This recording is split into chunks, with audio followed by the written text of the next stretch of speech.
Well, hello, everyone. Coming to you live today from an undisclosed location somewhere deep in the heartland of America. Construction going on here, so you may hear some construction sounds. Don't be alarmed. Nothing's coming down. Everything's going up. It's okay. Relax. Don't worry. We're fine. Was losing the battle of Cottonwood Junction yesterday. I'm reigning victorious today. So we'll still try to take it easy today. Try to take it slow. But it's interesting. I saw something before getting ready to come live on air. We're going to talk about the 12 apostles, the 12 foundations, the 12 names.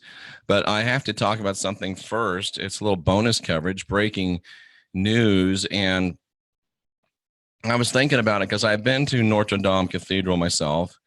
And because of who I was there with at the time, I was able to get a very interesting secret tour, of the background, that were places that aren't open to the public. And we were going and looking. And I remember looking at the wood that was there. And it's hard to describe what 800-year-old wood looks like. I don't know if you've ever seen like teak wood or that kind of wood that is where it's kind of polished and it almost petrified wood. It almost looks like it's rock. I remember looking at the wood and thinking, wow, this is wood, 800-year-old wood. And it's very, very hard. And I mean, if you'd have taken out your big lighter and held it up to one of those wood, 800-year-old wood posts, you'd have been out of butane before you'd got anything to burn. It's just very, very hard for that to burn. And as I was thinking about that, this came across my Twitter feed. And I don't know who Amy is, but she's obviously one of my 100,000 plus followers on Twitter. So Amy, thanks for posting this. And I want to bring this to your attention and I'll play it. It's in French. So it doesn't really I'm not going to probably play the sound. I'll just play it so you hear that it is sound and it is coming and it is a real interview and it is French. And I have run it through the translator. So what they're saying is really what they're saying. But basically, it's the architect of restorations for Notre Dame. He was retired. And, for 20 years or whatever, he was in charge of the restorations of Notre Dame. And he says, the media person asked him, so you're telling us that this type of timber doesn't burn like that? And the architect of Notre Dame, the restorations dude, says, no. Oak that's 800 years old doesn't burn like that. You would need a lot of kindling to succeed. And let's listen to the rest of it. It's only a couple of minutes, but I think it's very, very interesting. And I'll tell you what since you can't see the subtitles, I'll read them.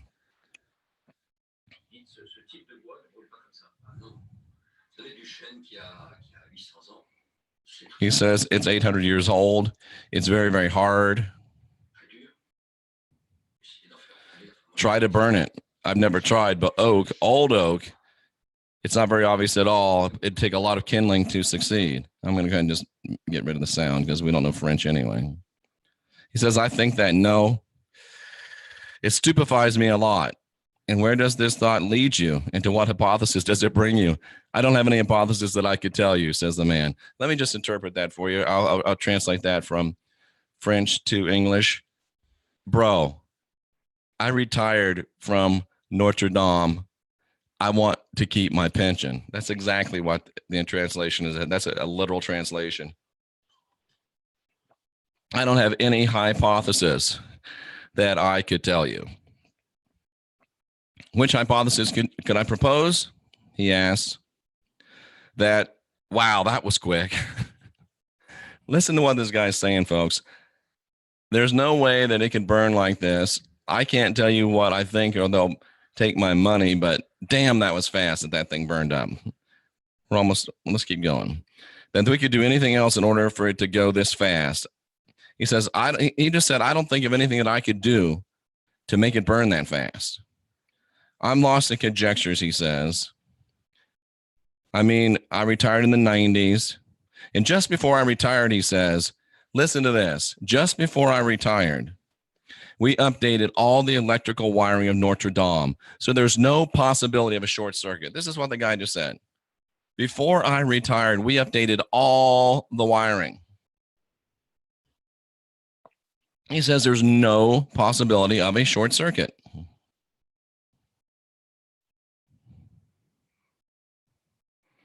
Evidently, it takes a long time to talk in French. We updated to conform with all the contemporary norms, even going very far, he says, as in the detection against fire in the cathedral, with elements of measurement indicators of aspirations and so on. So they updated it with the complete modern wiring. They updated it with complete modern fire suppression and monitoring equipment. And it would have allowed us to detect a fire at the bottom of the cathedral. And then it goes on to say, notify the firefighters immediately. Plus, there's at least 2 men, 24 hours, security on site, watching permanently. Yes, permanently. Could there be a failed alarm mechanism? Impossible? He says, well, everything's possible, but I have trouble believing it because, well, it was a colossal work. And then, it's like all of these constructions, sites of historical monuments, especially Notre Dame. We have technical, normative, and control support and so on. So it's very, very significant.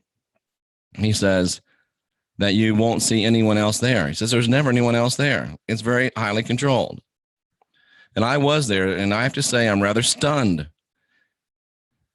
And during the 13 years that you were in chief of the building, you had no knowledge of the beginning of a fire. It never happened. He says, no, I'm very happy about that. You can see after all the work of restoring a historical monument, and this guy's just a gopher. I don't know who he is, but very interesting, ladies and gentlemen, that I don't need to repeat what you just heard, but I took a lot of flack yesterday on Facebook for saying what I said, that Notre Dame's on fire.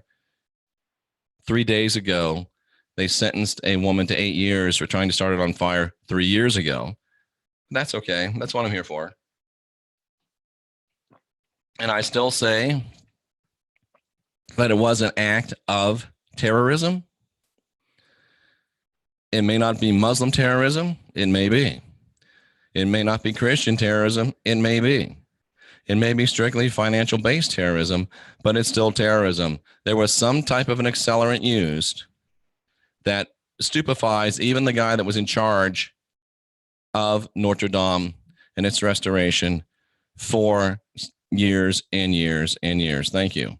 So let's get into our study now of the 12 apostles, 12 foundations of the New Jerusalem, and 12 names. So can you name the 12 apostles, ladies and gentlemen? Let me name the 12 apostles for you, okay? Here's the 12 apostles. Peter, James, John, Andrew, Philip, Bartholomew, Matthew, Thomas, James, Thaddeus, Simon, and Judas. That's 12 of them, okay? 12 of them, 12 apostles. But remember, something happened after the crucifixion event. Judas killed himself, right? So they were down to 11 apostles. So something had to happen to get them, back to that place of 12 apostles. And Acts chapter 1 details us what happened to get them back to 12 apostles, okay? We're in Acts chapter 1. Peter, verse 15, says, hey, look, we got to get a new apostle because of what happened with Judas. And then he says, well, these men, we have to pick a man that's been with us all the time, that the Lord Jesus was in and out amongst us. So he's talking about picking a dude that had been there for like 30 years, right? Beginning from when John baptized him to the same day he was taken from us, must be ordained a witness with us of the resurrection. So they appointed two, Joseph Barsabbas, Justus, and they appointed Matthias. And they took their vote, and Matthias was numbered with one of the 11 apostles. So we're back to 12 apostles again, right? And we would replace Judas in that list we just read with Matthias. Very simple, very easy. which makes this verse very simple and very easy and very understanding, or very fascinating to me. Revelation 21:14, talking about the New Jerusalem, the wall of the city had 12 foundations, 12 foundations in the New Jerusalem, bearing the names of the 12 apostles. We know who the 12 apostles are. There's 12 foundations in the New Jerusalem that contain the name of the 12 apostles. And that, ladies and gentlemen, is how simple and easy it is to prove that Paul was not an apostle. It really is just that simple. It really is just that easy. I think I'm going to start doing that in church parking lots on Sunday and filming it and enjoying the reaction. I'm Jeffrey Daugherty, the Christian Whistleblower. I may or may not be back today, depending upon how much ration prevails and logic prevails, and how much not doing any shows for a couple of days gets to me. But ladies and gentlemen, great information from Notre Cathedral, and very powerful information on the 12 apostles, the 12 foundations, and the 12 names. Paul, not an apostle, period. The Bible proves it. I'm Jeffrey Daugherty, Christian Whistleblower. And ladies and gentlemen, I'm encouraging you to guide your own spirit, master your own ascension, be your own guru. Ask questions, question answers. And the fact of the matter is, we are the last generation of real humans. We can be the next generation of new gods.